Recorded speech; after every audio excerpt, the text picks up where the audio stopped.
Betting apps విషయంలో కొద్ది రోజులుగా సోషల్ మీడియా వేదికగా రచ్చ జరుగుతున్న విషయం తెలిసిందే. యూట్యూబ్ వీడియోస్లో, ఇన్స్టా వీడియోస్లో బెట్టింగ్ యాప్స్ని ప్రమోట్ చేసే వారి మీద నా అన్వేషణ అన్వేష్, యూట్యూబర్ యువ సామ్రాట్ రవి వంటి వారు కొద్ది రోజుల నుంచి ఆగ్రహం వ్యక్తం చేస్తున్నారు. భయ్యా సన్నీ యాదవ్, హర్ష సాయి వంటి వారు బెట్టింగ్ యాప్లను ప్రమోట్ చేస్తూ ఎంతోమంది అమాయకుల ప్రాణాలతో చెలగటమాడుతున్నారని సంచలన ఆరోపణలు చేస్తున్నారు.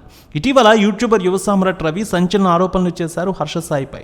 హర్ష సాయి సేవ ముసుగులో పేదవాళ్లను ముంచుతున్నాడని, బెట్టింగ్ యాప్ల ద్వారా డబ్బు సంపాదించడానికే పేదలకు సహాయం చేస్తున్నట్టు నటిస్తున్నాడంటూ తీవ్రమైన కామెంట్స్ చేశారు. వాళ్ళకు అలా డబ్బు సాయం చేస్తేనే సమాజంలో తన గుర్తింపు వస్తుందని, క్రేజ్తో తాను ప్రమోట్ చేసే బెట్టింగ్ యాప్స్లో ఫాలోవర్స్ డబ్బులు పెడతారని, ఈ విధంగా డబ్బులు సంపాదించుకోవచ్చనే హర్ష సాయి ఈ ఫీల్డ్లోని ఎంచుకున్నాడని రవి ఆరోపణలు చేశారు.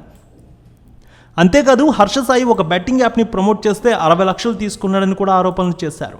ఈ ఆరోపణలపై హర్ష సాయి స్పందించారు. తామేమీ ఇల్లీగల్ బెట్టింగ్ యాప్స్ని ప్రమోట్ చేయడం లేదని, నాన్ ఇల్లీగల్ బెట్టింగ్ యాప్స్నే ప్రమోట్ చేస్తున్నామని హర్ష సాయి సమర్థించుకొని మాట్లాడారు. ఒకవేళ బెట్టింగ్ యాప్స్ని ప్రమోట్ చేయడం తప్పైతే ఎందుకు బ్యాన్ చేయడం లేదంటూ కూడా ప్రశ్నించారు ఆయన. టిక్టాక్ యాప్ని బ్యాన్ చేశారు కదా, ఎవరైనా వాడగలుగుతున్నారా? అలానే బెట్టింగ్ యాప్స్ని కూడా బ్యాన్ చేస్తే సమస్య ఉండదు కదా అని అన్నారు. అయినా పెద్ద పెద్ద సెలబ్రిటీలు చేస్తే దాంతో పోలిస్తే తాను చేసేది చాలా చిన్నదని అన్నారు ఆయన. ఒకవేళ మేము బెట్టింగ్ యాప్స్ని ప్రమోట్ చేయకపోతే మాకు వచ్చే డబ్బులు చిన్న చిన్న ఇన్ఫ్లుయెన్సర్కి వెళ్ళిపోతుంది.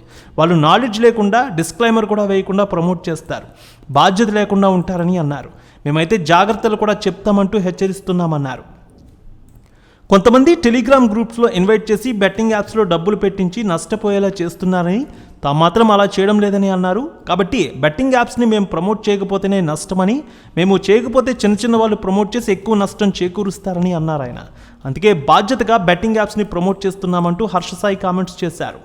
బెట్టింగ్ యాప్స్ని మేము ప్రమోట్ చేయకపోతేనే తప్పంటూ వెల్లడించారు ఆయన. మొత్తానికి హర్ష సాయి మీద వచ్చిన ఆరోపణలపై మీరు ఏమనుకుంటున్నారు? మీ అభిప్రాయాన్ని కామెంట్ రూపంలో తెలియజేయండి.